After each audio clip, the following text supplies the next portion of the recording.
کا بونٹ کھولا نہ جائے، جب تک کہ اسے اٹھایا نہ جائے۔ لیکن اصل گاڑی کی قیمت کہاں سے ہے؟ اس کے انجن سے ہے، کہ اس کا انجن کس طرح کام کر رہا ہے، جبکہ لوگ اسے دیکھ نہیں رہے۔ تو اسی طریقے سے اسلام نے عورت اور مرد کے مجال عمل کو الگ الگ رکھا ہے۔ عورت کا مجال عمل عمومی طور پر داخلی ہے، اور مرد کا مجال عمل عمومی طور پر خارجی ہے۔ یہ عمومی طور پر شریعت نے رکھا ہے۔ تو اس کا یہ مطلب نہیں ہے کہ عورت جو داخلی طور پر اپنا حق ادا کر رہی ہے، ایک ہونہار بیٹے کو پال رہی ہے، ایک بہترین شوہر کی خدمت کر رہی ہے، ایک باپ کی خدمت کر رہی ہے، اس لیے کہ ایک شخص، ذرا غور کریں آپ، دن بھر باہر کام کرتا رہتا ہے، پریشان رہا کرتا ہے، جب شام کو وہ آتا ہے اور کما حقہ اس کی خدمت ہوتی ہے تو دن بھر کے سارے غم کو بھول جایا کرتا ہے۔ اس کے برخلاف کتنے ایسے لوگوں کو ہم نے دیکھا ہے کہ باہر وہ بڑا بہترین مشکل کام کرتے ہیں، لیکن ان کے گھر میں کوئی ایسی ذات نہیں ہے جو ان کی دلجوئی کر سکے، تو 60 سال 65 سال ہونے کے بعد عمومی طور پر ان کی جگہ پاگل خانہ ہی ہوا کرتی ہے، وہ دنیا کے اندر کام نہیں کر سکتے۔ اور میں اس نقطے پر بہن اور بیٹیوں غور کرنے لگا کہ اسلام نے ایک سے زائد بیویوں کی بسا اوقات اجازت دی ہے، اس کے اندر ایک حکمت بہت بڑی یہ بھی ہے کہ مرد دن بھر باہر کام کرتا رہتا ہے، خاص طور پر وہ لوگ جو عام لوگوں کی خدمات کیا کرتے ہیں، عام کام کے اندر مشغول رہا کرتے ہیں، وہ ہوتے ہیں اکیلے، لیکن ان کے سینے میں ساری دنیا کا درد رہا کرتا ہے۔ جیسا کہ اللہ کے رسول صلی اللہ علیہ وسلم تھے، مائی عائشہ رضی اللہ تعالی عنہ آپ سے متعلق کیا بیان فرماتی ہیں؟ مسلم شریف کے اندر روایت ہے کہ آپ صلی اللہ علیہ وسلم کی زندگی کی آخری ایام کی زیادہ تر نمازیں بیٹھ کر ہوا کرتی تھی۔ آخر کیوں؟ وجہ کیا ہے؟ جبکہ آپ کی عمر ابھی 60-62 سال تھی۔ 60-62 سال کا آدمی جب بیماری سے اللہ اسے محفوظ رکھے کسی خطرناک بیماری سے، تو وہ ایسا کمزور نہیں ہوتا کہ بیٹھ کر کے نماز پڑھے، بلکہ دوڑتا پھرتا نظر آتا ہے۔ لیکن آپ صلی اللہ علیہ وسلم کیوں اس قدر کمزور ہو گئے؟ اس کی وجہ خود مائی عائشہ رضی اللہ بیان فرماتی ہیں، حدیث شریف کے الفاظ ہیں، بعدما حطمہ الناس، بعد اس کے کہ لوگوں کے غم نے آپ کو توڑ کر کے رکھ دیا تھا، کہ آپ تھے تو اکیلے، لیکن قیامت تک آنے والے مسلمانوں کا غم آپ کے سینے میں تھا۔ اس لیے آپ لوگوں نے سنا بھی ہوگا اور پڑھا بھی ہوگا کہ بسا اوقات آپ صلی اللہ علیہ وسلم ایک آیت پڑھتے تھے اور روتے روتے صبح کر دیتے تھے، اور جب اللہ تبارک و تعالیٰ کی طرف سے جبرائیل تشریف لے آ کر کے پوچھتے تھے کہ آخر رونے کی وجہ کیا ہے، تو آپ کیا جواب دیتے تھے؟ امتی امتی، مجھے میری امت کی فکر ہے، مجھے میری امت کا غم ہے۔ تو جو انسان دن بھر اتنا غم اٹھاتا رہتا ہے، اتنی پریشانیوں کے اندر مبتلا رہتا ہے، قرض داروں کا غم اور ہے، بیماروں کا غم الگ ہے، امت کی ترقی کا غم الگ ہے، پریشانی الگ ہے، یتیموں کا غم الگ ہے، بیواؤں کا غم الگ ہے تو ایک شخص، لیکن سارے لوگوں کے غم کو وہ اٹھائے ہوئے ہے۔ ظاہر بات ہے شام ہونے کے بعد اسے کچھ سکون اور تسلی تو ملنی چاہیے۔ اگر دل میں بھی یہی غم اسے لاحق رہے تو وہ برداشت نہیں کر سکتا، اگر رات میں اسے سکون نہ ملے تو وہ زندگی نہیں بسر کر سکتا۔ بات دوسری طرف جا رہی ہے بہنوں اور بیٹیوں، میں جو عرض کر رہا تھا اور جو ہمیں موضوع دیا گیا ہے وہ یہ ہے کہ صحابیات نے دعوت کے میدان میں کیا کردار ادا کیا۔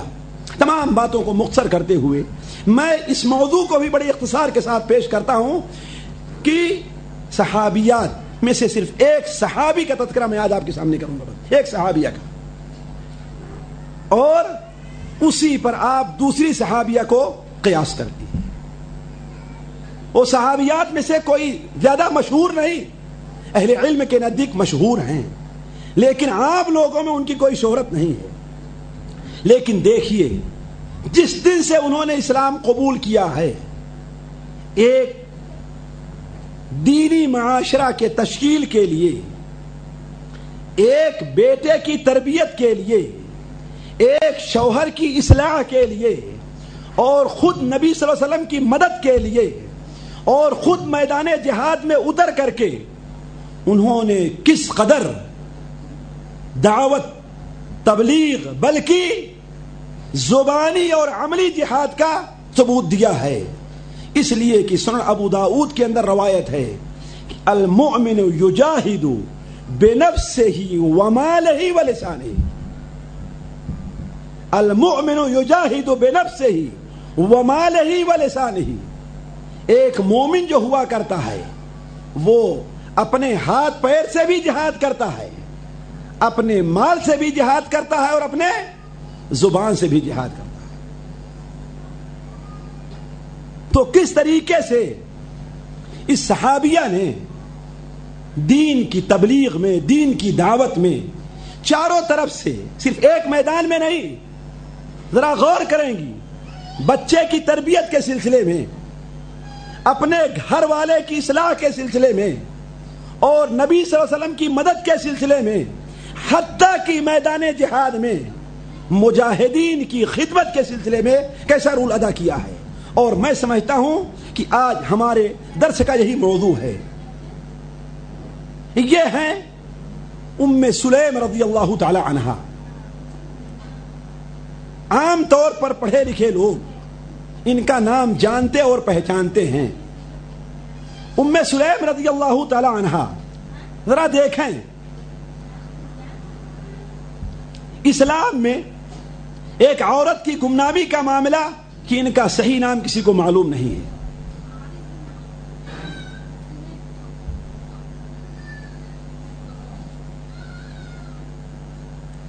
ذرا برائے مہربانی آپ لوگ موبائل اپنا بند کر لیں تو بہتر ہے، اس لیے کہ صرف مجھے نہیں بلکہ آپ کے بغل میں بیٹھی ہوئی بہنوں کو بھی اس سے الجھن اور تکلیف ہوتی ہے۔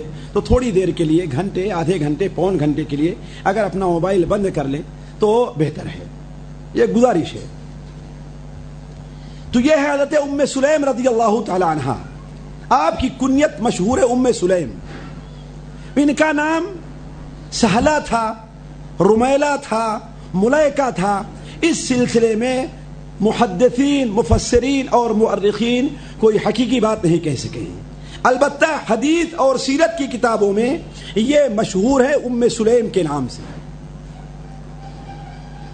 یہ انصار کے قبیلے خزرج سے تعلق رکھتی تھیں۔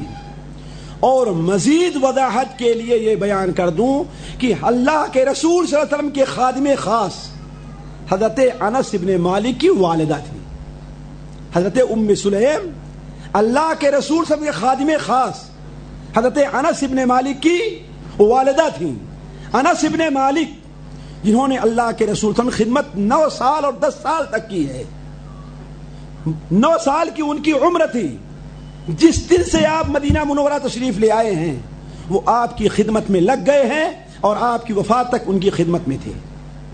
حضرت ام سلیم رضی اللہ تعالی عنہا شروع میں جب مدینہ منورہ کے اندر اسلام کا چرچا ہوا تو انہوں نے اسلام قبول کر لیا، اور آپ صلی اللہ علیہ وسلم کی آمد سے تقریباً 4 سال پہلے ہی مدینہ منورہ میں اسلام کا چرچا ہو چلا تھا، بہت سے لوگ مسلمان ہو چکے تھے۔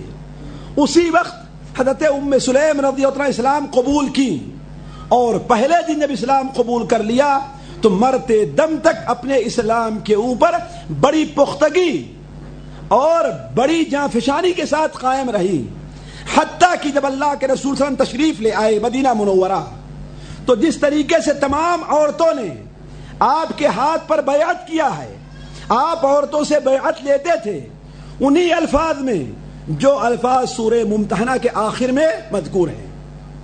یا ایھا النبی اذا جاءک المؤمنات یبایعنک علی الا یشرکن باللہ شیئا ولا یسرقن ولا یزنین ولا یقتلن اولادہن ولا یأتین ببہتان یفترینہ بین ایدیہن وارجلہن ولا یعصینک فی معروف فبایعہن واستغفر لہن اللہ۔